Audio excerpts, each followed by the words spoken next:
Sveiki. Hello, welcome back from our lunch break, and we're starting the second part of our conference on promoting business integrity. In an ideal life, as we would imagine it, and this part of the discussion will be conducted in English. So in an ideal world, we'd imagine that any organization would develop and apply a code of conduct which it would cover all the tricky areas. It would cover bribes and gifts. It would cover employment procedures. It would cover harassment. It would cover government relations with governmental with the government. In all, it would cover all areas where it was very easy to slip. But this is in an ideal life. In the real life, unfortunately, humans being humans, we always face risk of corruption. How big it is? There are some estimates. For instance, a Green Group in the European Parliament estimates that every year a mind-boggling figure up to 900 billion of euros are squandered on corruption. This figure is such an enormous that we could eliminate, end world hunger, eliminate malaria, provide basic education, safe water, sanitation, healthcare, electricity, and still have 316 billion of tips to spend on other matters. I don't know whether it is possible to provide such an exact figure, but we all agree that money squandered are enormous, and even worse, the things are squandered is erosion of trust in institutions, erosion of trust in organizations, and erosion of trust in the human bonds, which is the main driving force between all transactions conducted among ourselves. So, and we will have three speakers covering different areas, and we would like to start with the OECD organization, which is Organization for Economic Cooperation and Development, and the alternative called Rich Countries Club. Rich countries sometimes meet with countries which have dealt with corruption matters more effective than others, and that's why they are richer. And this organization, no doubt, made a positive influence for Lithuania, which is already a member of the OECD, and forced us to make a significant progress in strengthening anti-corruption environment and improving governance in public sphere. So I'd like to introduce Ms. Olga Savran, manager of Anti-Corruption Network for Eastern Europe and Central Asia, and to ask, despite the progress made, what are further recommendations for the countries of our region? What else should be done to improve the business integrity? So I'd like Ms. Olga to share her views with us. You have the floor. Thank you very much. Aidas, hello to everybody. Sorry, I was a little bit late. I had some connection problems. So if I disappear again, feel free to jump in and instead of me. Thanks a lot for the invitation. And it's a real honor to speak at this big, important business meeting in Lithuania and to share with you some views and ideas from the OECD. Indeed, as you know, the OECD has set up some of the key standards in the area of anti-corruption and business integrity. A lot of it is, of course, through the Foreign Bribery Convention. But in addition to that, we are now thinking more about how we can promote business integrity through a variety of other tools. And I'll share with you some of the insights from the recent global roundtable on business integrity and some work we're doing in Eastern Europe and Central Asia. And I'm really struggling to find that clicker, which you have sent to me earlier, but I now can't find it. I don't know if anybody can move those slides for me. Yes, thanks a lot. So just to tell to our audience that this spring, from March to May this year, we had done something called a pilot business integrity roundtable. For that purpose, we thought of business integrity as a wide concept where we are thinking of different types of tools that governments and the private sector can use to improve compliance. And one interesting finding in this discussions that came up clearly is the convergence of many standards. I think that's the kind of, it's not a new development, but it's definitely a new recognition at the international level. In the past, a compliance officer had to comply with anti-corruption programs separately with human rights, environmental and other issues, or, for example, disclosure of beneficiary ownership. Now all of these standards are becoming slowly mandatory, and that would definitely create new challenge for the compliance officers and the companies.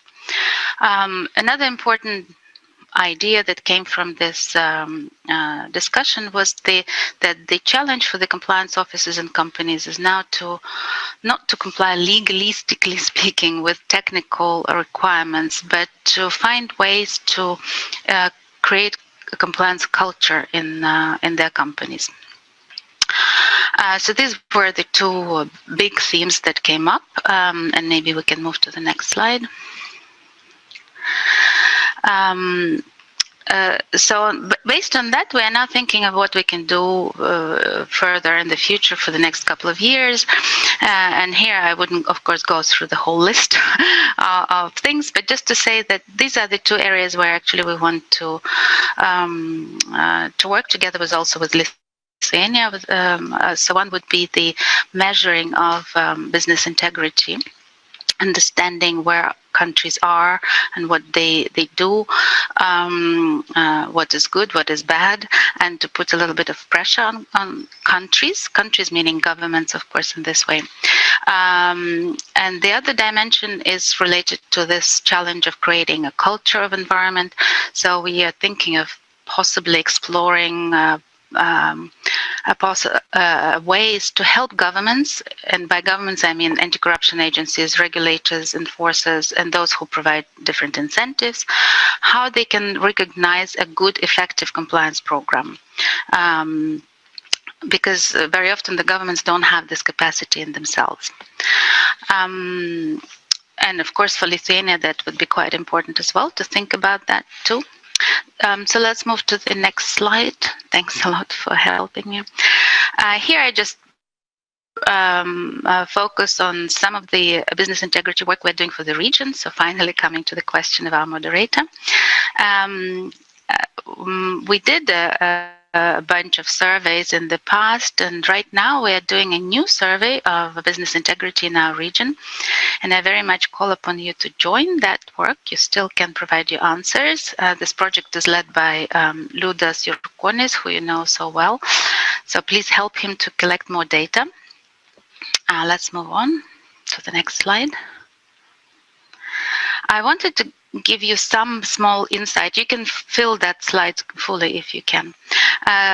From the preliminary findings of the survey that Liudas is running for the whole region.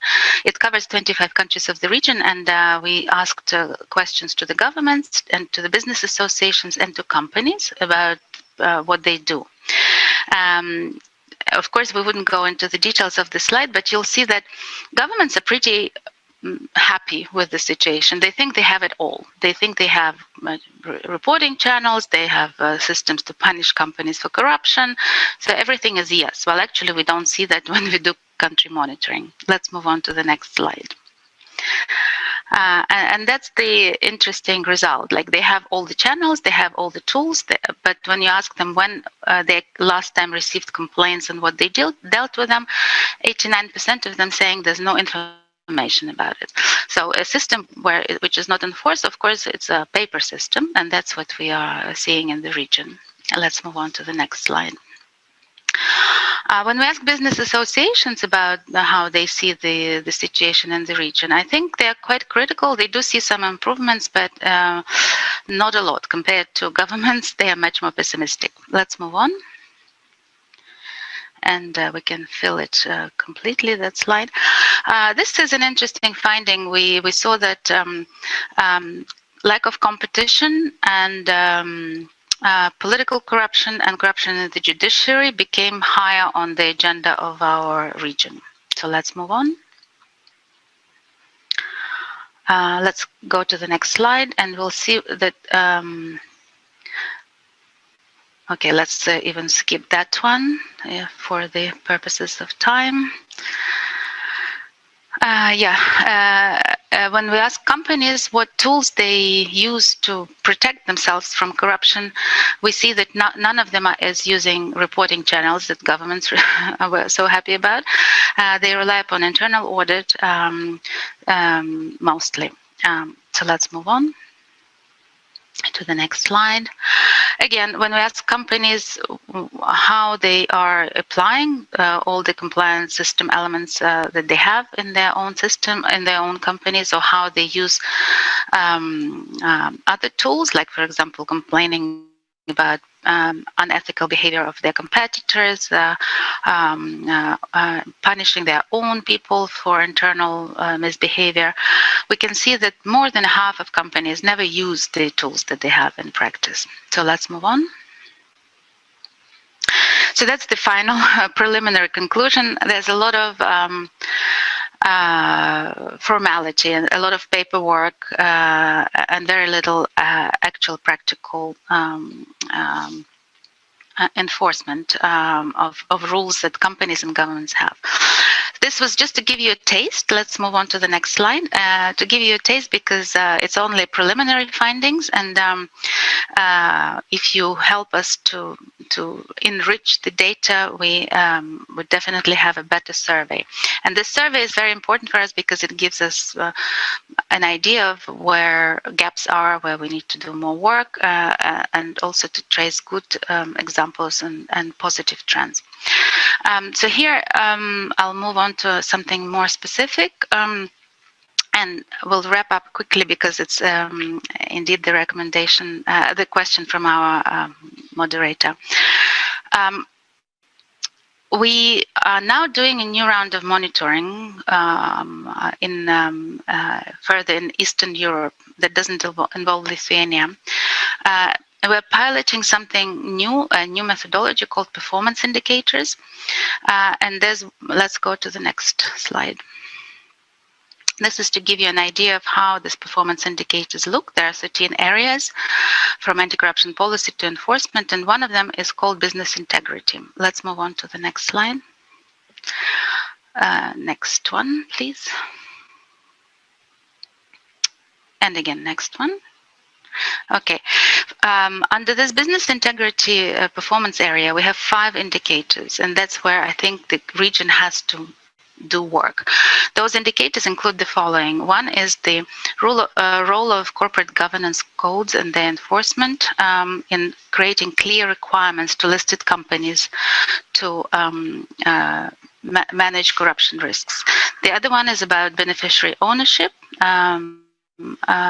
disclosure and verification of this information. Let's move on to the next one. We also call upon governments to put in place a system of incentives for promoting compliance. We are looking to see better channels for companies to complain about corruption related to issues and to seek protection of their legitimate interests.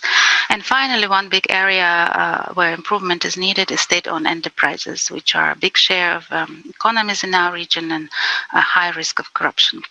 So this is very quickly running through the areas that we're monitoring, and what we'll do next is, on this basis, we will want to develop a set of key performance indicators, which will help us to collect data across the whole region, including Lithuania, for this future review of trends. And we very much would appreciate the inputs of Lithuanian private sector in developing these indicators. I hope I covered it all. Let's see what the last slide says. Yes, I did cover that. Let's move on to the last one. And just to say that in addition, we would be doing a capacity building program together with the BRD starting in autumn this year, where you are very welcome, you will be very welcome to apply and say, okay, we in Lithuania want to have a training, for example, on role of stock exchanges in checking the role of boards of listed companies in risk management or something else, and we'll be helping you to do this kind of training. And I think the last slide is closing. Let's quickly have a look. Yes, thank you very much. I hope I answered the question of the moderator. Back to you.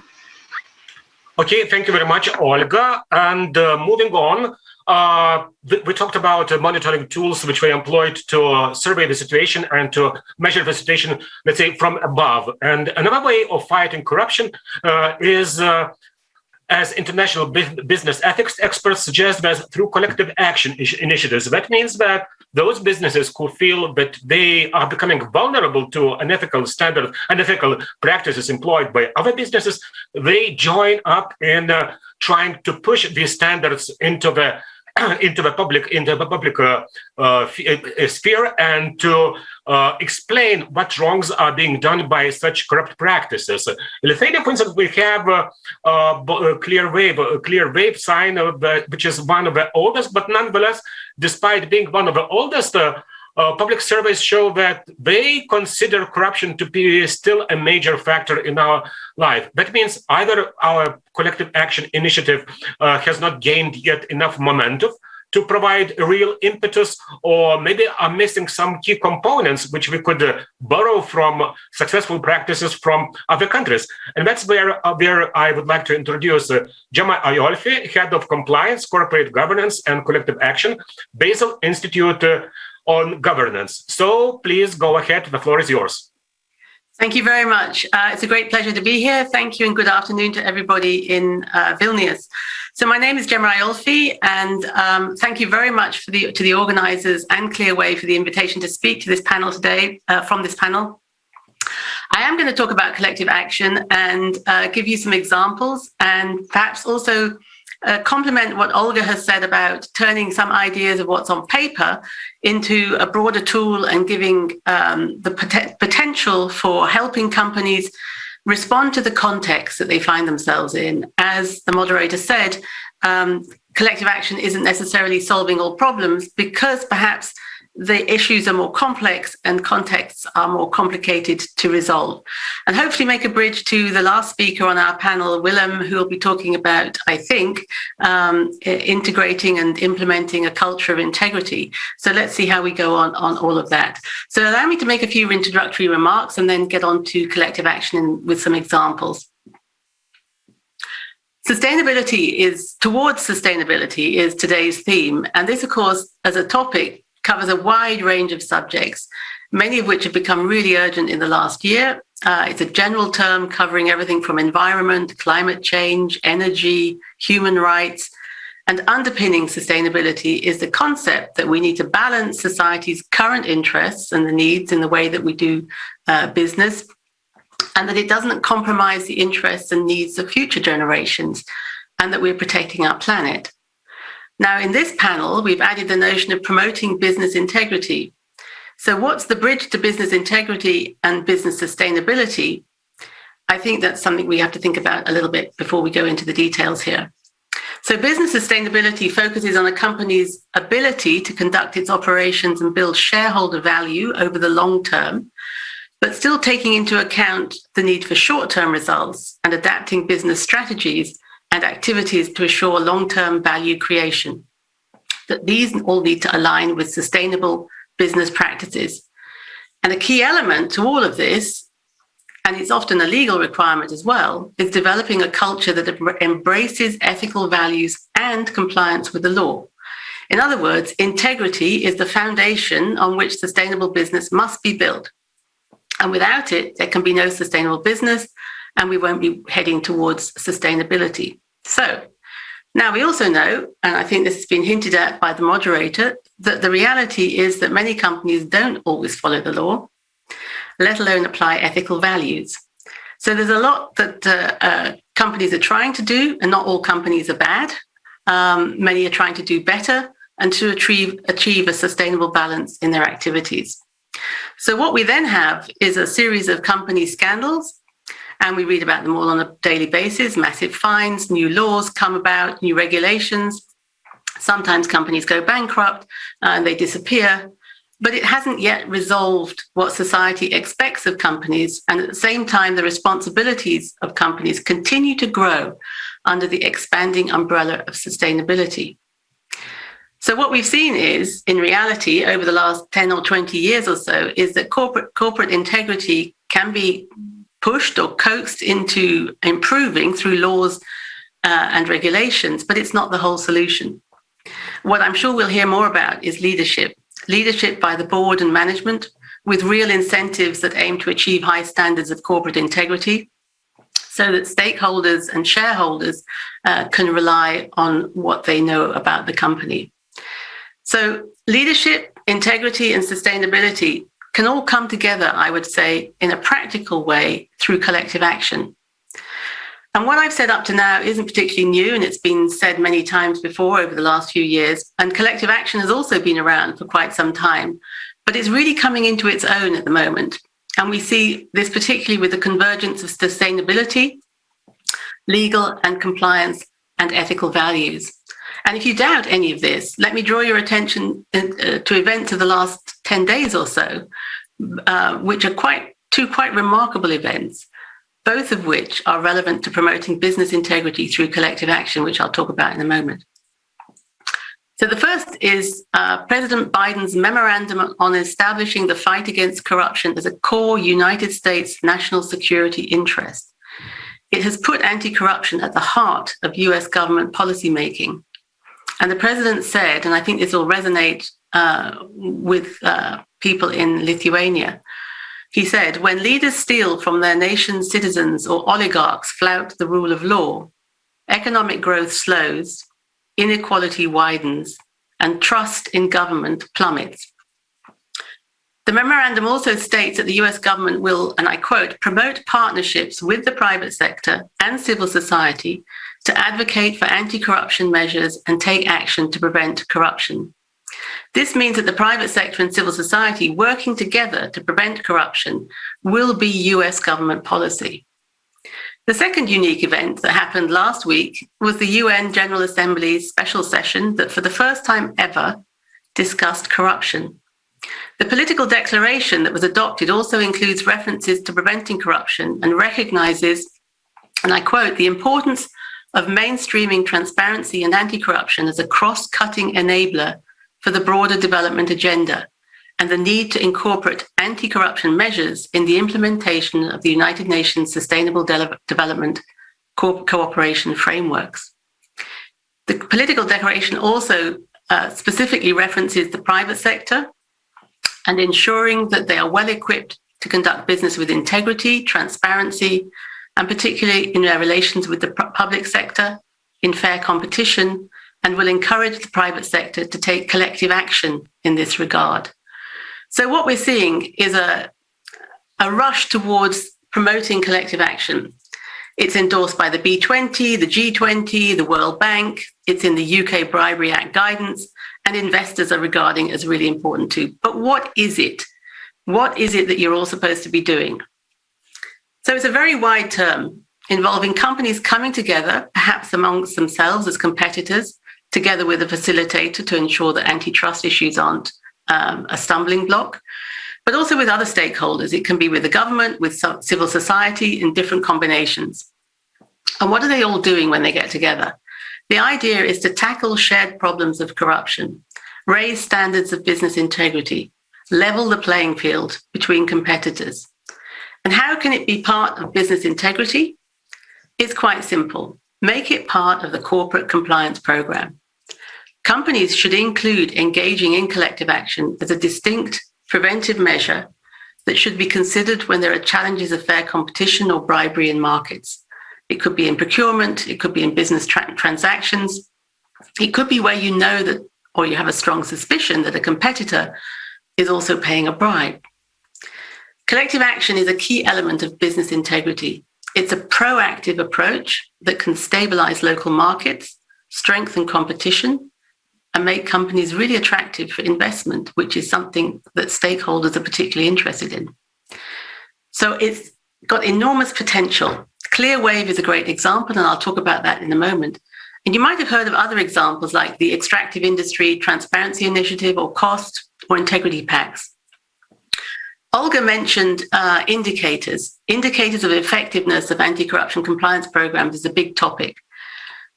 We worked together with one of the world's biggest investors, the Norges Bank Investment Management, who brought together a group of pharmaceutical companies last year, together with us as the facilitator, to discuss what does an effective anti-corruption compliance program look like.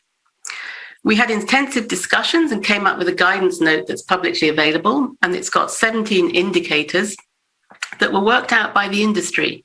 And what's important here is that it's the industry saying, this is the information that we have, this is the data we can collect, this is what we'd like to be able to do, and this is what we think really means an indicator. So it's coming from business for business and trying to put up standards at the same time. So how do you measure culture? How do you really know that your risk management process is working? What should you be doing in third parties, and so on? These are all discussions that we had as a collective action and published some beginning ideas. These are continuing to be discussed. We hope they'll be picked up elsewhere. And it's the start of moving the needle on standards. A completely different example, but also peer companies coming together, is the Wolfsburg Group.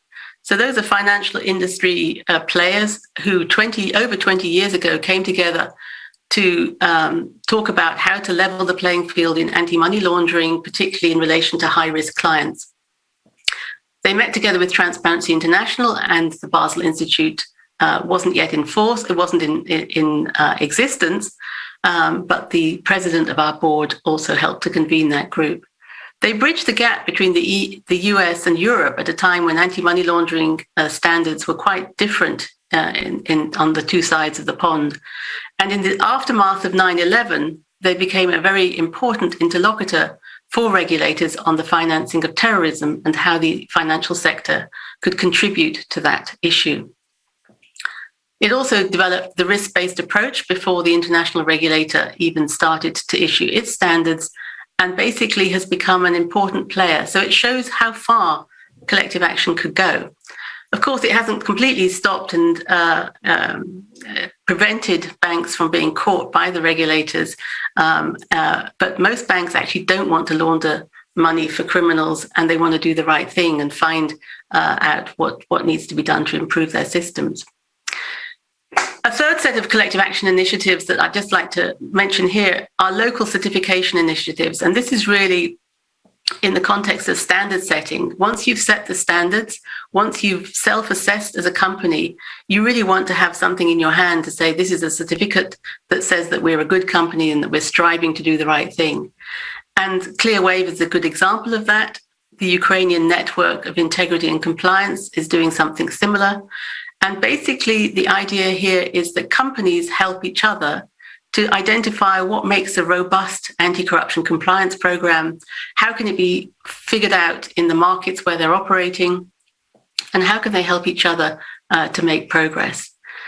They also exist in very specific industry sectors, such as the banknotes. The provision of banknotes has been the subject of corruption cases in different countries.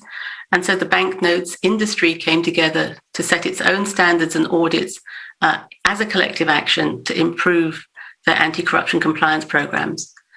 Clearwave has been around since 2007 and has done great work, and it is well known, and it's a recognized label. And it's an interesting combination of government support, independence through the Investors Forum, and take up by the private sector. Other countries have also tried to bring in small and medium-sized companies and also large companies to work together. In Nigeria, for example, there's an initiative with the Convention on Business Integrity that brings together the stock exchange players and trying to improve corporate governance and investor interest in companies there. Basically, the scope of collective action is enormous. It almost offers unlimited opportunities for companies to become the drivers of their anti-corruption efforts and to level the playing field by bringing in others, their suppliers and their competitors. It means that you're not only improving your internal processes, but you can have an effect on the markets where you're operating. So what does this mean for promoting business integrity? It's crucial, and collective action is definitely here to stay. So the more that companies engage in it and come up with great ideas, the more change that we think we can see. We want to see collective action as part of national anti-corruption strategies, and we hope that enlightened companies will also push for this because ultimately everybody benefits.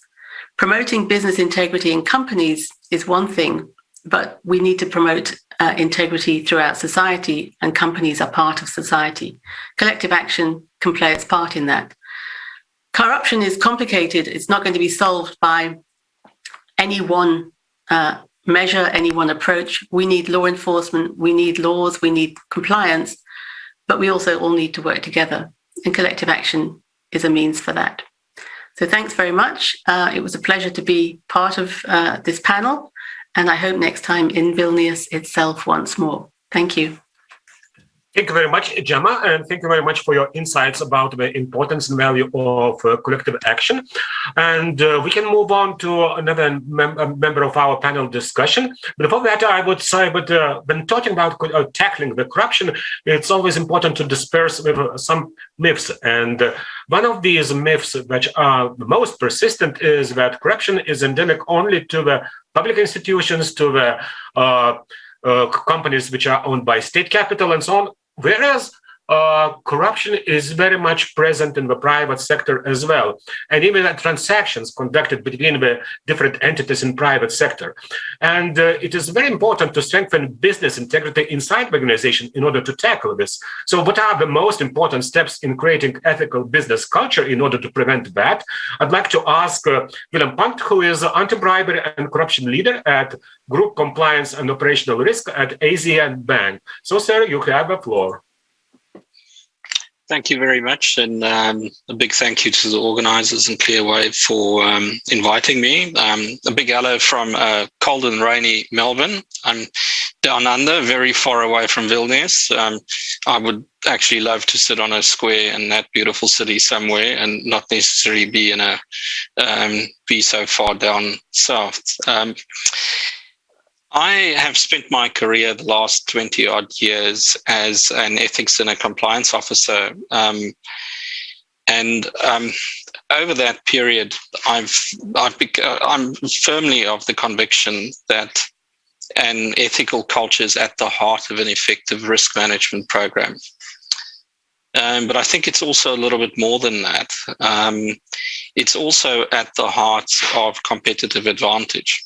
Because if you understand your culture in the right way and you measure it in the right way, that same ethical culture that helps you prevent risks also helps you to make decisions, quality decisions, faster.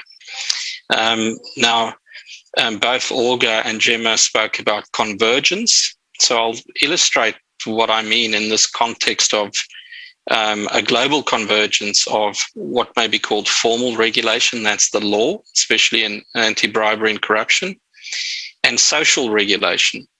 And that is a whole host of environmental, social, and governance issues, human rights issues that are coming together. Modern slavery is another example, that are coming together to make the decision-making environment for executives and senior leaders in an organization increasingly complex. And what we're seeing and what we will probably increasingly see is a greater emphasis on organizational culture, but from a very, very specific angle.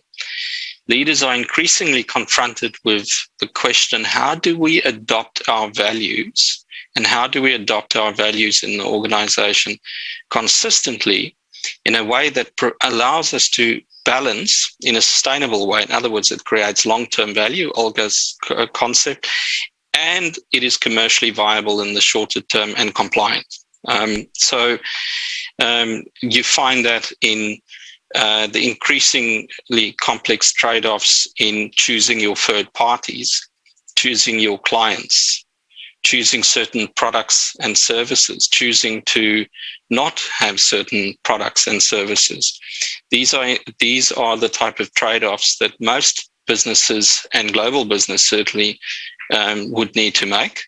And they're also something that should be more top of mind when you operate on a global basis, and where the standards of governance that you demand for yourself in your organization may exceed the standards of governance of the markets in which you operate. So you need to maintain yourself as an effective island of integrity in an environment where the same business practice standard is not necessarily where yours need to be, as it's defined by your own management or your investors or your board and the like. Organizations that don't take ESG very seriously will struggle to get finance, especially in the environmental space. A human rights contravention is rightfully increasingly being connected to an anti-bribery and corruption issue, because anti-bribery and corruption tends to undermine the very state institutions that often provide services to very vulnerable people. So, and in between, you always have the financiers and the banks. So that condition of complexity created by this level of convergence has a few logical effects. So what we're seeing increasingly is a new focus on how do you govern, how do you build and constitute your executive committees to give you the best possible chance of striking that balance between staying true legally, but also be cognizant of social and emerging social obligations. And it's especially that social obligation component that is often difficult to anticipate because it has such velocity. It moves a lot faster than the formal regulatory space does. Often for 2-3 years, you will find this in the social domain, and then finally the regulators would start incorporating that into their own regulatory frameworks. From my experience, the level and the relative importance of controls is still very much important, but we are increasingly focusing on making sure that we've got the type of ethical decision-making skills in our executive echelons, in our business echelons, not just so that they can set the tone from the top, but that they can set the tone from within the organization. Another aspect to consider is that you will obviously think about culture very differently. There are so many different ways that you can measure culture. Employee engagement is one. The difficulty there is you can be engaged for all the wrong reasons. So engagement isn't always a very strong indicator of risk. There's also classic risk culture, the attitudes towards risk management. That's obviously also important. But what you especially need to focus on is you need to understand the conditions that can impede the adoption of the right values. And that often doesn't directly relate to the values that the organization puts on its posters, but it relates to the quality of its product suite, the effectiveness of the platforms and the processes that need to deliver the promise. We spoke a lot about trust, but effectively trust is the way we keep our promises consistently over time. But if we don't have the right products and we don't have the right systems, and then on top of that, we may not always have the right leaders, you cannot keep that promise. So there's a strong focus around understanding culture in a bit more of a systemic, but ultimately also a more practical and measurable way. So that could be a topic in itself, and I can go on for hours on that, but I promise you I won't. So how you govern and how you measure and assess and understand culture, that is obviously a component that is very, very important practically when you build this into your culture. It's also important that you think about how you formulate policy. Now, in the past, policies may have been deeply legal documents. They retain some of that quality, but ultimately your policy needs to be developed in such a way and promoted in your organization in such a way that you can actually, that the general populace, your general employee, can understand what type of behaviors are expected of him or her. Now, the reason why that policy formulation is also so crucial, in part relies on some of the changes taking place in anti-bribery and corruption legislation globally. Most, or not most, but many of the important pieces of ABC regulation or legislation contain so-called failure to prevent clauses. Now, what that is, it's a specific clause that says a company would be guilty of a corporate offense if it fails to prevent bribery and corruption. In order to not be guilty of such a corporate offense, it needs to demonstrate the right cultural attributes and the right adequate procedures, so that it can effectively, when something does go wrong, create a sufficient distance between the individual acts of malfeasance or wrongdoing and that of the organization. Now, that means that your policy in itself cannot just be a document that you put in the corner and you straighten your pot plant with it. There's the old expression that you can't commit a triple P on your policy. That is, you print it, you post it up, and you pray that it will have any effect. You have to have a concerted set of actions to build that into your organization. You need the type of cultural attributes that you can demonstrate through that ethical decision making. There's no stronger emphasis or stronger demonstration of ethical culture than when you choose not to deal with somebody for ethical or social reasons, whether that's a third party or a client or a particular product or service that you don't apply. Another important component that you need to demonstrate from a cultural perspective is the actual resourcing of your risk management function. You cannot say ethically that you are committed to managing good ethics and compliance if you don't have an adequately resourced function. It is one of the strongest cultural indicators. Now, bigger isn't always better, so that's not what I'm saying, but there needs to be a proportionality depending on how complex your business is and how many issues there are. So who actively manages that would be quite important. There are other dimensions on the control side that you would need to consider. How clear, for instance, is the policy, and how practical is the operational guidance on third-party due diligence? A policy position on that is incredibly simple. Operationalizing that policy is quite complex. Some organizations may have thousands of third parties. They would sit on different systems. The information architecture would be a mess. It wouldn't be properly integrated with the procurement environment.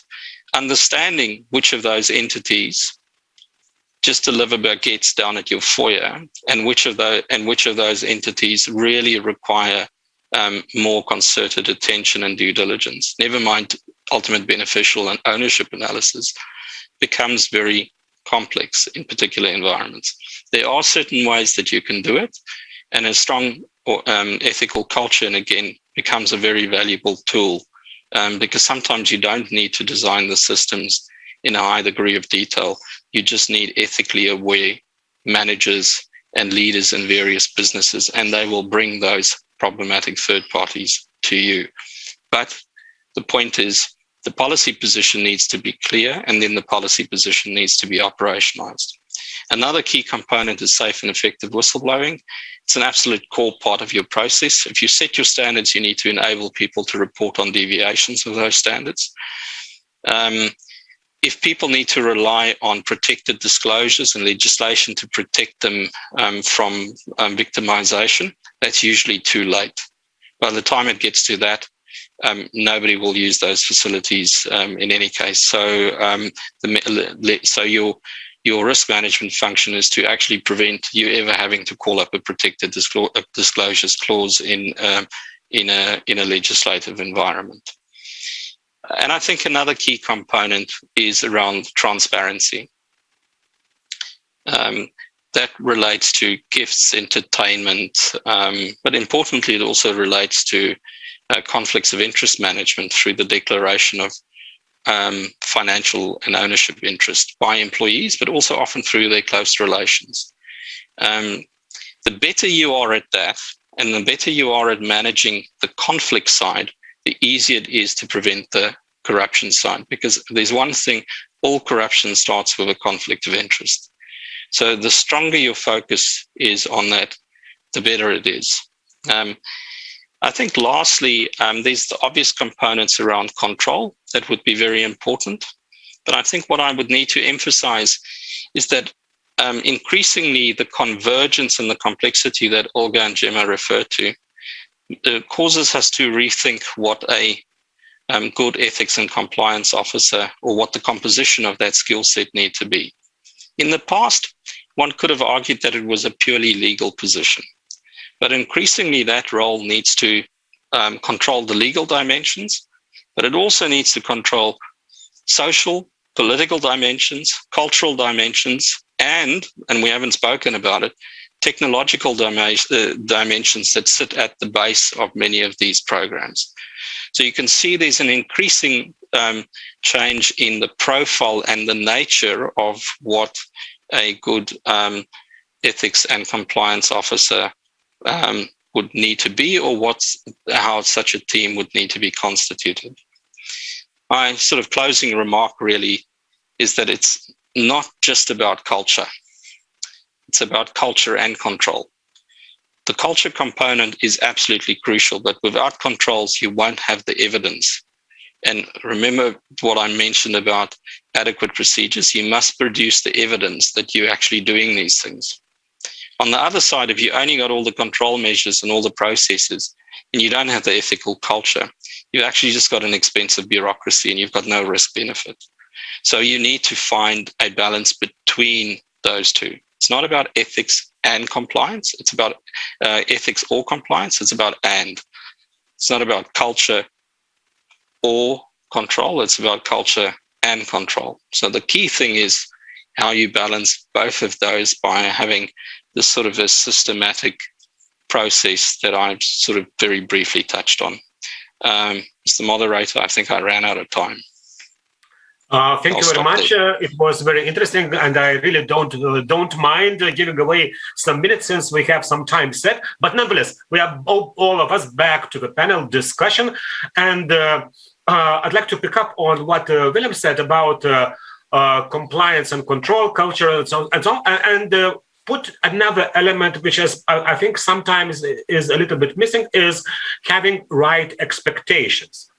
When we are talking about corruption, we should think that it started from a time immemorial.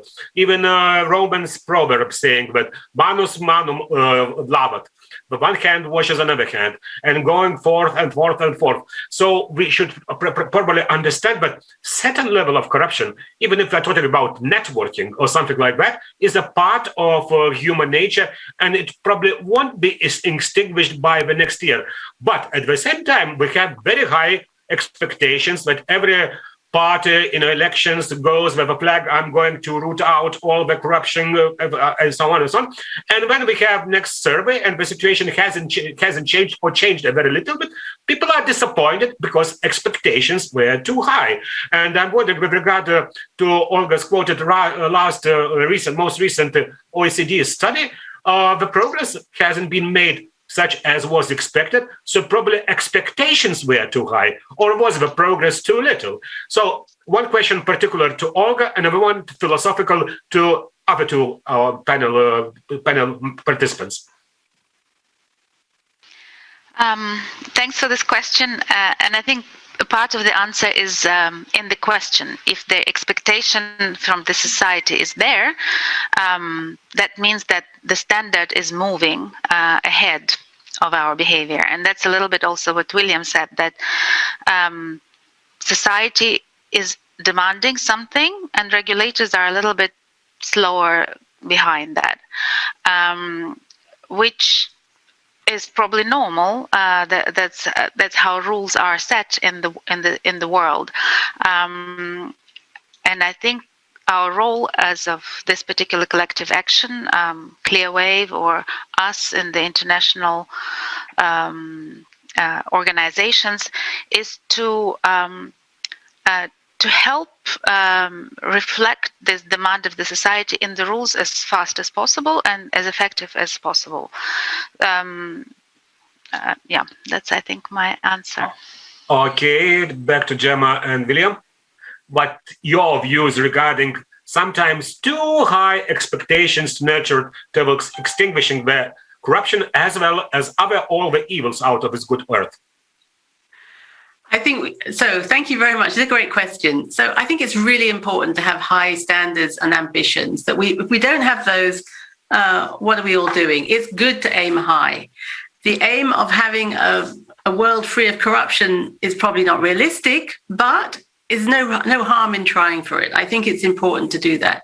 We have a lot of idealistic goals for many things, and it's hard to reach them. But you have to put them up there. So the other thing I'd say is this: expectations, yes, and high, but also it's how you deal with them so that you don't have disappointment right from the beginning. Let me give you a concrete example, a very topical one here in Switzerland.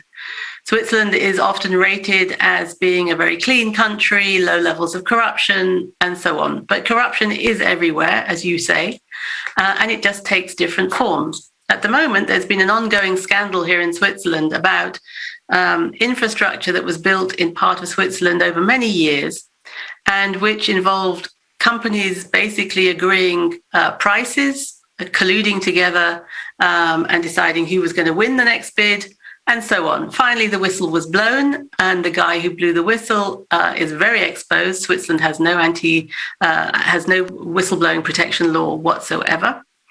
Anyway, this has now hit the headlines, and of course, it was a big scandal. And the way that it has been dealt with has been through a parliamentary investigation. So the canton, the way that Switzerland is set up is that you have cantons, and cantons have parliaments, and the parliament has done a thorough investigation, has published the results of their findings, and has come to conclusions and made recommendations. People's expectations are that this will never happen in the first place, but once it does happen, how do you deal with it? If everybody in society is corrupt, from the judiciary and the rule of law downwards, then people are going to be disappointed. So what we need to do is a mixture of cleaning up of when things go wrong, cleaning up the institutions to make sure that people's expectations can be met. And this is a long-term program, and you've got to get to it to do it in a thorough way. A free press, investigative journalism, a free media is very important. There's all these different elements that contribute to understanding how and where corruption arises, and then it's how you deal with it. That would be my answer to manage people's expectations. But have high expectations, please. Willem? Yeah, I also think it's a good question, and I relate to what Gemma is saying. I think it's, when it comes to this topic, it's very important to have high expectations. From my accent, I don't sound like an Aussie because I'm not. I'm South African by birth, and I have seen what can happen to a society when you allow and you don't actively combat corruption. It's not about a financial crime. The essential thing is when you see women dying because they can't afford a bribe to access medicine that should be for free. It's not a theoretical issue. It's not just a financial crime. It's a very deep human rights abuse. What we're also seeing is that globally, organized crime is changing. I think organized crime is recognizing that violence isn't as profitable as corruption.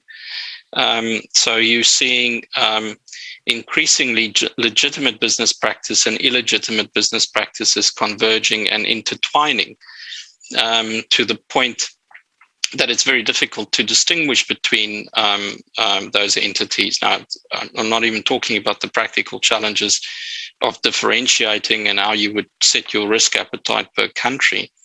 But it means that the concept of state capture becomes a more and more prevalent concept, where you've got an erosion of governance where you've got criminal networks that infiltrate private sector and public sector institutions, state-owned enterprises, to capture their supply chains and ultimately erode their ability to deliver essential services. So it's highly, so in that context, setting your expectation high is very important, because the consequence is social and political disaster. Now, that is a dramatic case. It doesn't happen in all cases. There is another dimension, if you can permit me to be a little bit philosophical. The world is changing. So we sit in an environment where we're in the midst of the fourth industrial revolution. We've got artificial intelligence only in the beginning of its possibilities. We've got roboticization of the workforce, also just in the beginning of of its life cycle. We've got massive environmental change that will impact the demographics and the social political fabric of the world quite fundamentally. In that context, it's not surprising that every indicator, that every measurement around trust is very low. The public doesn't trust institutions, because they don't trust the institutions that they perceive to be at the heart of the problem. That they don't know whether the life for them and for themselves and for their kids will be better than what they enjoyed in previous generations. So this deep levels of distrust in society actually has nothing to do with the conduct of individual companies.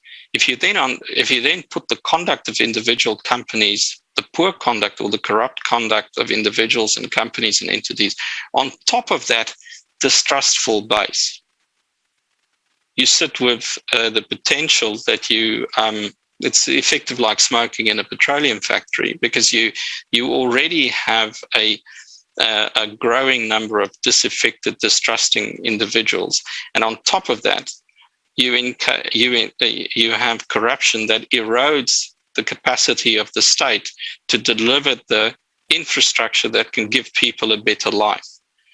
That combination goes way beyond managing an ethics and compliance program in an individual organization. It's a broader social issue that speaks directly into the dangers of this significant paradigm shift that we're undertaking in the world. So my position is the standard must be high, because the populism and the despots that sit behind that is something that I would prefer not to have for my kids. Okay, thank you very much. And if you allow me another quotation from the classics, since I'm very fond of them, one of the ways to tackle corruption is to have more and more precise and more refined regulations, legislation, and so on. But Tacitus once said that the country which has most laws is the most corrupt country. Since we are creating catch-22 situation, you have more and more legislation, you have more and more institutions to enforce them, you have to employ more and more people. That means you create a bigger and bigger pool of individuals who could be also subject to corruption.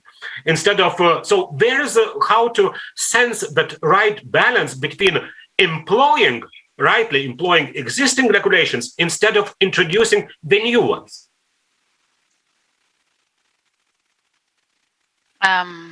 So what's exactly the question? So how to feel the balance between multiplicating regulations, between employing and correctly employing existing ones? So if I would build on that, sorry, Olga. Go ahead, Willem. Thank you, Olga.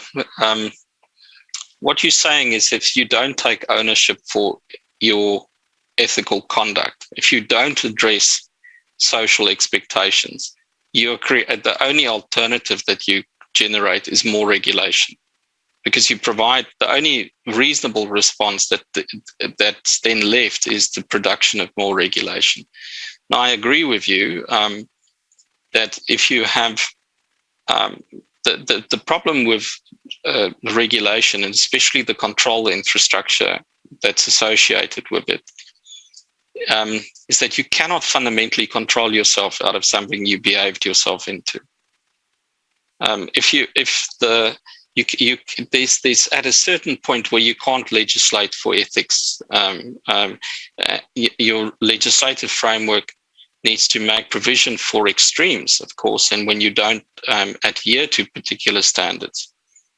But the key is that you need to have ethical leaders, and that collective action that Gemma was speaking about. And you're not just doing it because it's better for your organization. You're doing it because collectively, what better argument do you have against over-regulation? You have no argument for over-regulation if you don't have clear, demonstrable ownership of good ethical outcomes. So there's a certain balance there. But I hear your point, and I tend to agree. But in the practical environment, when you start hitting the trench, is that I don't think there's enough collective action, and as a result, you leave governments and its regulators. You provide them with the fuel to produce more regulation. You cannot have effective arguments about the reduction of the regulatory burden if you don't have ethical leadership on a collective level. Mm-hmm. Maybe that's my cue to come in on collective action, if that's all right, Olga. Basically, what we do know is that the reduction of red tape, in other words, the reduction of a lot of laws and regulations that impede business practices that are there for no real reasons other than to create jobs for civil servants very often. The reduction of that red tape reduces the opportunities for discretionary decision-making.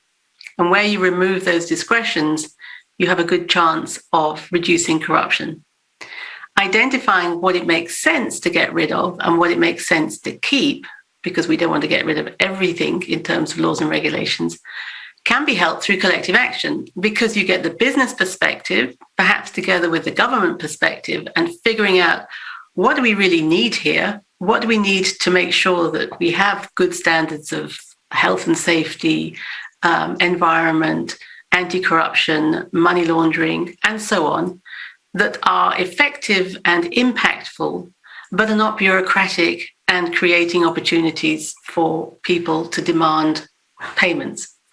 So collective action can work like that, and I think there's some really interesting ones that have done that are doing that. And we know that laws and regulations are important. They certainly have pushed companies towards developing compliance programs, and they have put them under pressure to develop adequate procedures, and as we heard about from Willem. But if you haven't got leadership, as has been said lots of times now, if you haven't got leadership that is based on sound principles, all those laws will be weakened.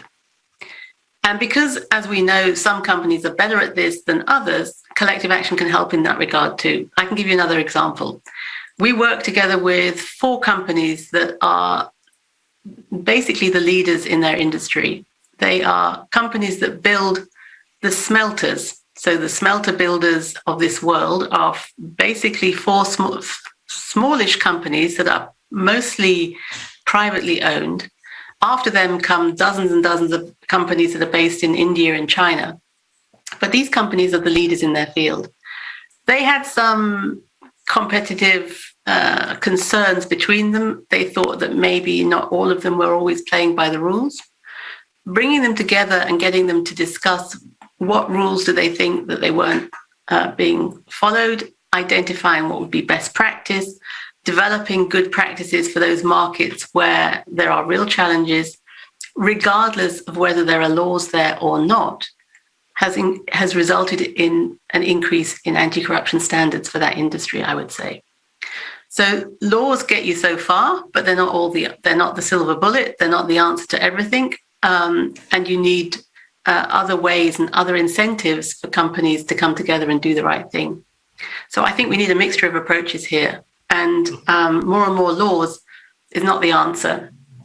Just as having laws that where you think you've covered every single thing, you haven't, because there'll always be a gap somewhere.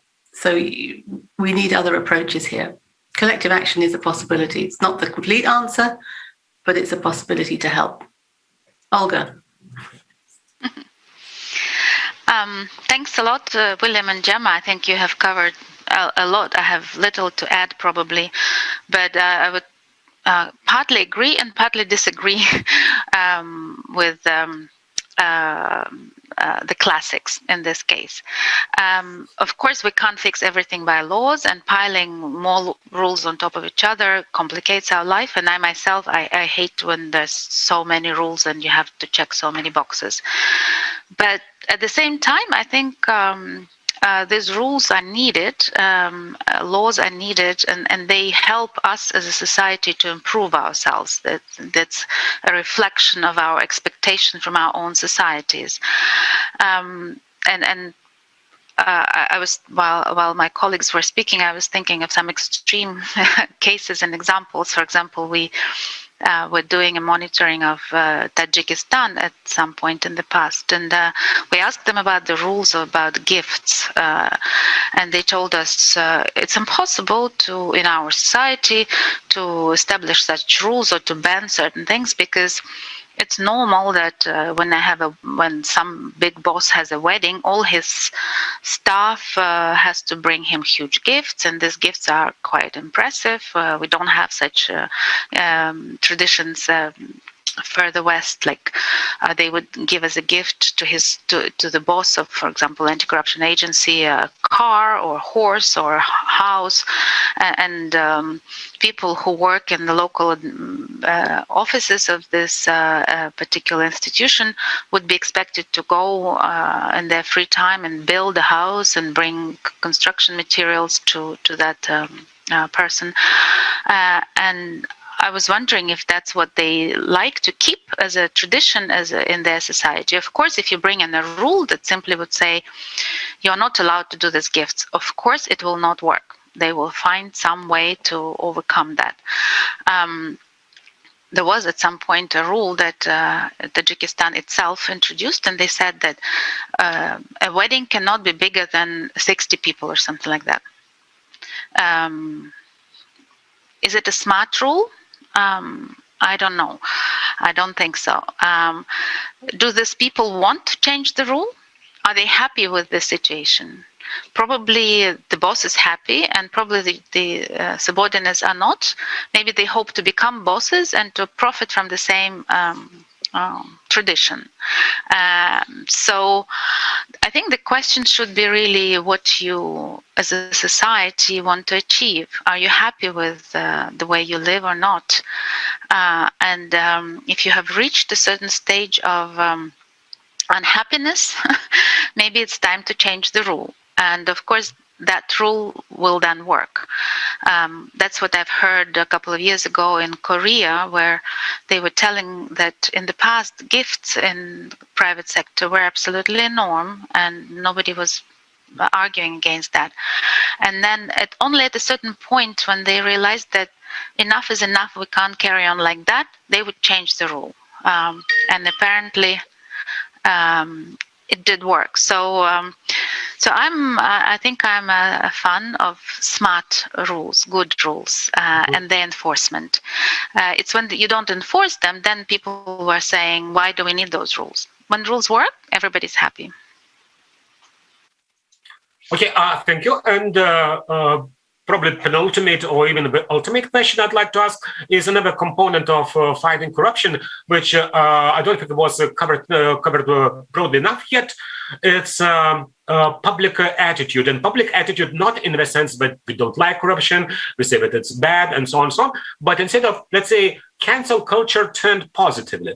We had already many instances. I would recommend one curious case when after the election of Donald J. Trump, poor vice president of New Balance was unfortunate to mention that, okay, we congratulate. And then people of left-leaning people started banning New Balance trainers. Then after some time, Nike took an advertising campaign with Kaepernick, and then right-leaning people started banning. Then we had a lot of cancel cultures in terms of buying products and services because of ethical reasons,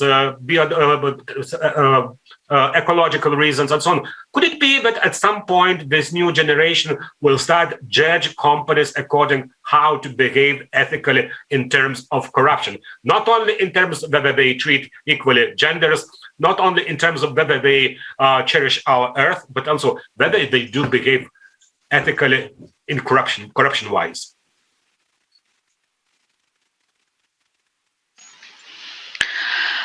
I don't know who starts on this one.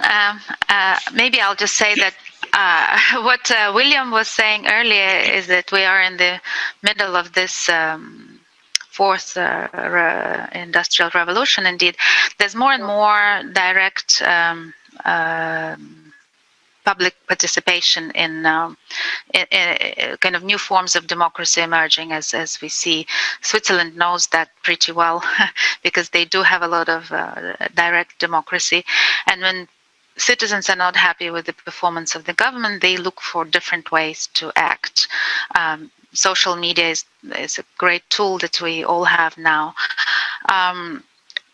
And we've seen this kind of campaigns and scandals everywhere. Like people were unhappy with H&M clothing because they throw away, clothes made somewhere by Sri Lankan kids, and if they don't sell it, they dump it in the garbage, and people were unhappy. I'm from Ukraine myself, and I remember how when the war started with Russia, people stopped buying Russian products. It was the same with our former president, who is known for owning some of the biggest chocolate candies factory in Ukraine, and people were not buying that. I personally think this kind of social activism is good. And I think as a society in general, we are looking for these different tools and means to influence policy making, to influence rules. So yeah, I'll stop here. I think I'll just endorse what Olga said. I think it's a good thing. I think that if it would be a good thing, let's put it that way. I think if the public did actually think, okay, so this company has been not only accused, but actually convicted of corruption. What does that mean? Does it mean that they are socially rehabilitated because they've gone through a whole process and so on? But I think if consumers walk with their feet, make their choices accordingly, that does make companies stop and think. There's no doubt about it that social activism that looks at environment and looks at child labour, modern slavery, all those topics are huge risks for companies, and it does make them look at the way that they attack these issues. Unfortunately, not so much with corruption, I would say, which is, as you probably realise, that was in the question, that why isn't that the case? Is it because it's so commonplace? Is it because it's like, well, what else are we going to do? That's kind of, our expectations are too low. The other thing to think about here is perhaps the companies that pay bribes are lazy because they obtain market share and business through bribes. They're not necessarily innovating. They're not entrepreneurs. They might even go out of a market because they haven't kept up, because they didn't need to, because they got their market share through bribes. Good example of that is Siemens. Siemens, back in the day when it was paying bribes in relation to its telephone business, didn't innovate. Ultimately, it went out of business in that strand of work. So companies that don't take note of how things are developing because they're relying on corruption put themselves at business risk anyway. So there's different sides to this that consumers can also pick up on and influence. But I think it's something that reputation risk, and as we have convergence and reputation risk becomes more complex, then I think that there are chances that corruption will be mixed in to all these other things that that Willem also mentioned, that serious human rights abuses are undoubtedly connected to corruption as well. And so if we see social activism in those areas, then corruption will be part of that as well. Maybe Willem can put it more clearly than I have. No, I think that just as long as there's choice, this level of social activism will become increasingly important, because it will become less and less about corruption and more about business integrity. And that business integrity dimension is a far more potent activator of social activism than corruption. The corruption component is often seen as a financial crime, and many perceive it as a financial crime without victims. But in reality, from that increasingly complex business integrity lens, that supply chain of victims and benefactors become a lot simpler to illustrate. So we're seeing it already. The issue is that it's like anything in the social domain. With social activism, it can also swing too far, and that's where you have to business. Part of the challenge that business has is that they need to make decisions in an environment where it may become less and less important whether you're actually legally guilty. Now you can say that that's fantastic, but it's not always the foundation for good justice. So it has a dark side to it as well, if that pendulum swings too far. I'm a proponent of this level of social activism, absolutely, but I'm also very aware of the fact that the law itself may converge, but must be able to stand separate and on its own legs when it comes to the legislation of this of a topic as important as this, because it affects people's lives. It's got criminal liability to it, etc. So it's a complex one. This question, yeah, you've reserved the most complex one in my view for last. Oh, you don't know the last question I wanted to ask, but I will refrain from it. My last question would have been, but you don't have to answer it. Most economists say that 3% inflation is healthy for economy. I wanted to ask what percent of corruption is healthy for economy, but I wouldn't want you to ask, since it's very too provocative, and you would hate it for me. And on the other hand, we ran out of time. So thank you very much, Gemma. Thank you very much, Olga. Thank you very much, Willem, for this discussion, for this panel. And I concluded, and I will pass the floor to my colleague who will be dealing and moderating another panel discussion. And I will see you after the coffee break for the last discussion here. Thank you. Bye.